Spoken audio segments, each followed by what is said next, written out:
Yo, NBA fans! Napakadaya ng mga tawag ng referee kontra sa Golden State. Hindi sila makapaniwala, parang may galit kay Curry. Gigil na gigil si Coach Kerr. Nagwawala na't gustong sapakin ng referee. Pag-usapan natin yan, kaya wag na natin patagalin pa. Tara na, let's go!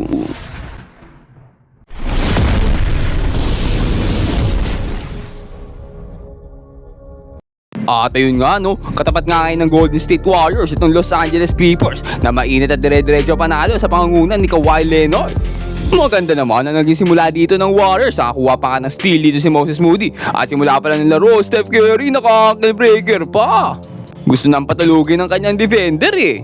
Ayan, ang literal na night-night. Samantalang si Draymond Green ang ganda ng mga passing dito sa ating unang quarter. Dito nga nakita pa niya si Steph Curry kumakat, kaso nabitawan ni Curry, buti lang na-save niya, napasa pa kay Quentin Post for the corner 3. Kaso lang itong si Kobe Sanders ng Clippers mainit sa larong to. Ang ganda pa ng galaw dito nitong si John Collins, napakagandang fake, at yan na nga dumakdak na, nagpasabit pa sa ring Stretching lang daw mga pare ko At ito na nga, Kawhi Leonard activated na, tatlong nagbabantay sa kanya pero pinatalbog pa ang bola sa ring. At ang ganda nga rin na naging ball movement nila dito nakakuha pa sila ng open wide corner 3. At ito na naman nga, ang robot na si Kawhi napakaganda ng spin move against sa rookie, pinatalbog pa ang bola sa ring. At umisa pa nga dito, kinakawawa na niya ang rookie dito na si Will Richard. Kaya dito itong si Butler na nga nagbantay sa kanya, kaso talaga mainit na dito ang robot, hindi na mapigil, ang go-overheat na. Nakakuha pa nga ng steal dito, pero buti na lang na-recover ni Will Richard, nakita pa si Melton for 3. Kaso lang bago matapos ang ating first quarter, ay nakakuha pa itong si Nicolas Batum ng Clippers ng back-to-back 3-pointers. Same spot, same result sa kanya, dun sa corner 3. Kaya natapos ang unang quarter natin na meron silang 12-point lead kontra dito sa Golden State Warriors. Second quarter, pinasok na nga dito si GP2 at napakaganda nga na pinakita nilang connection ni Steph Curry. 3-pointer agad nga dito kay Curry, this time GP2 naman, napakagandang pasa from Steph. Matinding 2-man game ang pinapakita ng dalawang to. Ang ganda pa ng spin move doon ni Curry, sabay floater Kaso lang may sariling 2-man game din ang Clippers dito. Chris Dunn at John Collins. Chris Dunn nga dito, easy basket lang, pinanood ni Draymond Green. This time naman, papasa niya sa corner 3 ni John Collins, patay na. Pero okay lang dahil nagpatuloy naman ang matinding passing nitong Golden State. GP2 na naman nga dito at sumalpak na. Talagang small but terrible tong si GP2. Tinapalan pa naman ng 7-footer ng center Ang liit-liit niya. At ito naman nga at Curry to GP2 connection. Napagandang cut mula dito kay Gary Payton. Nakaka-steal pa dito si Steph Curry. Nagmamadali mga nakaputi. Steph Curry hinagis na bola. Alley-oop to GP2.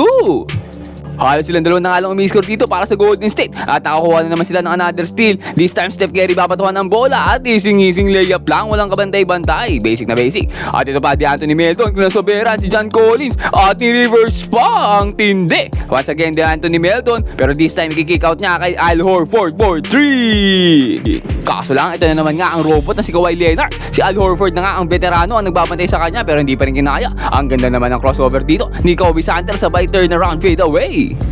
Nakakuha pa sila ng steal dito, napredict yung pasa Huling-huli tuloy at ising-ising dunk lang para dito sa Clippers. Babawi sana ito si Will Richard kasi si John Collins, huli ka boy! Pero buti lang dito si Al Horford, nakabawi rin ng block. Balik sa Warriors ang bola dito ay bibigay na nila kay Jimmy Butler. At Butler dito talagang high IQ player nakapagpasabit pa, nakakuha ng foul at basket is good. Kaso si Kawhi Leonard dito pinapasayaw, si Al Horford step back jumper, counted. Napapadila pa itong si Kawhi Leonard Pero buti na lang Steph Curry dito, pinasok na ulit, 3 points agad. At Green naman papasahan si Curry dito, pero this time ipapasok na niya kasi nalaksakan na itong si Nicolas Batum. Green naman dito nakakita ng opening, ayun na, dinaretso na niya. At gumagana na ang victory dito ng Warriors. Jimmy Butler nakasundutan itong si Kawhi Leonard. At yan na, si malpakta si Butler, nagpasabit pa sa ring. At sobrang higpit nga ng pinapakita nilang depensa dito against kay Kawhi, mainit na kasi. Kaso lang si Draymond Green dito mapapasama pa, nagagawa ng bola. Si Draymond Green hinabol doon, kaso lang tumama sa bench. Aray ko, tinamaan ang likod. Napasama pa ata si Draymond Green na hinabol yung bola. Dahil nga dyan bago matapos ang ating second quarter napaupo muna ito si Draymond Green. Pinagpahinga muna siya ng mga coaches. Pero sa kabila niya nakahabol naman sila. Napakaliit nila kalamangan dito ng Clippers bago matapos ang ating first half. 55-51, 4-point lead ng Clippers. Third quarter of action, itong si Kobe Sanders talagang ayaw magpapigil. Difficult shot pero nakakuha pa rin niya yun. Pero siyempre magpapauli ba si Steph? Siyempre babawi agad yan. Kawhi Leonard naman dito, 1v4. Kahit daw siya na lang mag-isa, hindi niya kailangan ng kakampi. At ayun, nakalusot pa nga. Grabe naman talaga. Kaso dito, no, nakapasama na naman si Draymond Green. Pagbagsak kasi ni Kawhi, nasipa niya sa paa itong si Green. Napabagsak tuloy ito at namimilipit sa sakit ng paa. Buti na lang hindi na pasama ito si Draymond Green, sobrang kunan talaga. Nakakuha pa nga sila dito ng basket kay Quentin Post. Kaso Steph Curry dito pinipili. Katapalan siya ni Kawhi Leonard. Fast break para sa Clippers dito. Kobe Sanders na naman. At ayun, dumakdak pa. Ito na naman nga, Steph Curry hindi na natuto. Natapalan naman siya this time ni John Collins. Bola na naman ng Clippers. Ang gandang turnaround mula kay Kawhi. Pero Jimmy Butler dito, ibinawi si Steph Curry. Bento na ni Steph dito, bola kay Quentin Post versus Kawhi. No good. Buti lang si Jimmy Butler. Second chance wala pa rin. Third time sa charm daw pala. At Jimmy Butler nga dito at Draymond Green. Ang ganda ng depensa dito kay Kawhi Leonard. Nakakuha pa sila ng steal. Nahihirapan si Kawhi kay Draymond Green. Kaya kinik-out na lang niya kay Chris Dunn. At napaganda pa nga. Naging 3 points pa. Naligaw pa depensa ng Warriors dito. Subat sa ilalim. Open na open. Nakakuha na naman ng Clippers dito ang momentum. Kobe Sanders pa. Long 3-pointer against kay Steph. Ito pa nga, nagkamali pa ng pasa si Jimmy Butler. Still na naman, fast break opportunity para sa Clippers. Nakita si Kawhi. At ayun na, hindi na sinabayan eh. At Kawhi Leonard dito, ang gandang no-look pass dito kay Kobe Sanders for 3. Extending the lead to 12 points pagtapos ng ating third quarter. Last quarter na, no, pero hindi pa rin nawawalan ng pag-asa itong Golden State. GB ito nga, ang gandang layup doon, nakalusot. At ito naman nga, Steph Curry, ang gandang pasa kay Draymond to GB2 again. Nakakuha pa ng foul. No, si GB2 parang gusto nang matulog eh. Dumapa na sa court. Steph Curry naman dito, ang higpit ng depensa sa kanya. Pero once again, nakita ka si GB2. Antindi mo talaga, pare. Nakakuha pa ng steal dito si Draymond Green. Fast break para sa Warriors. GB2 this time, ipapasa niya sa corner kay Guy Santos for 3. At mula 12, naging 4 na lang kalamangan dito ng Clippers. Nakakuha pa ng steal si Brandon Podziemski. Bago pa, nakabawi dito ang Golden State. 2 possession game eh, no? Kaso parang ayaw silang pabawiin dito. Dahil si Steph Curry, napasabitan ito si John Collins. Nabitaw na, counted! Pero itong referee din nyo naman, no count daw. Kaya dito hindi makapaniwala ang Golden State. Kahit si Steph Curry, gulat na gulat. Naibitaw na kasi, dapat counted yun. Ito nga si Steve Kerr, nilalaban pa sa referee. Kitang-kita naman kasi dito, kinapitan si Curry sa may bewang. Tapos pagkakapit nga sa kanya, naibitaw naman niya agad yung bola, na-shoot pa niya eh. At yun nga, pasok na pasok. Pero no count nga daw kasi ayaw tanggapin ng referee. Mas napaganda pa tuloy para dito sa Clippers. John Collins nakakuha pa ng 3-pointer. At after ng possession na yan nakakuha pa siya ng goaltending na block against kay GB2 pero wala ring tawag. Kaya ang coach ng Golden State na si Steve Kerr galit na galit na. Gigil na gigil at gusto na sapakin ng mga referee. Binibigil na lang siya ng mga tao Apat-apat yung bumibigil sa kanya, 2 pa dyan player. Pero dahil nga dyan na technical to si Steve Kerr at na-eject pa nga. Para kasi sa mga hindi nakakalam once na tumama na sa board ang bola, pagka blinak yun, goaltending na kasi yun. Panoorin natin ang instant replay na slow-mo para mas malinaw. Titingnan nyo dito. Pagtira ni GB2, tumama na kasi at tumalbog sa board. Ayun malinaw na malinaw, kitang-kita naman. Pagkatalbog tsaka palang tinamaan ng kamay ni John Collins, malinaw na goaltending yan. Pero hindi nga yung pinayagan ng mga referee. At dahil nga dyan nasira laro nitong Warriors at nakuha pa ng Clippers na naman ang momentum. Ito nga nagdire-diretso naman ang atake nila, John Collins na naman.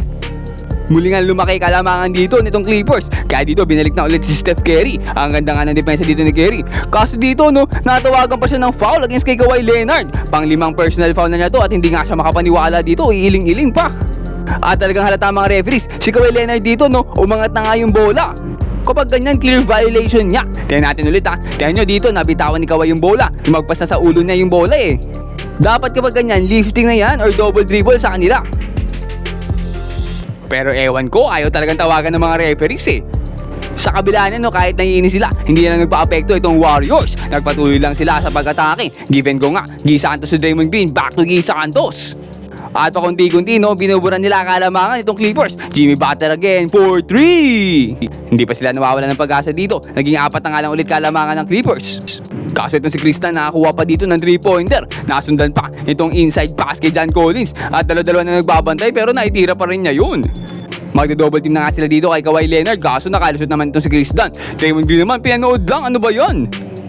Sa kabila niyan, hindi nagpapatinag itong si Steph Curry. Ito nga nagkakapit na. Steph Curry for 3. Boom! 4-point game. 4 na lang ulit kalamangan dito ng Clippers at hindi pa tapos magluto ang chef. Balik muna kay Draymond ng bola. Balik sa kanya. Fake 3. Bang! Napatime out ang Clippers dito. Isa na lang kalamangan. Muntik pa maagaw ni Jimmy Butler dito. Talagang napakatindi nitong si Steph Curry. Binibigyan ng buhay itong Golden State. Ang ganda pa ng pinapakitang depensa dito ng Warriors. Kobe Sanders nga sumalaksak pero wala pa rin yun. Kasi dito ang nag-iisang pagkaso ng Warriors ay na-fouled out pa. Binigyan ng referee ng 6 na foul. Talagang tinanggal itong si Steph Curry. Pang-6 na foul na kasi niya yun. Graduate pa tuloy. Free throw pa nitong Clippers. At naipasok naman niya ni Chris Dunn, no? 2 free throw agad, matik. Kaya balik 3 kalamangan dito. Pero talagang hindi pa sumusuko itong Golden State. Draymond Green dito nakakuha ng opening. Ngising layup, walang kabantay-bantay. Natutulog ang depensa.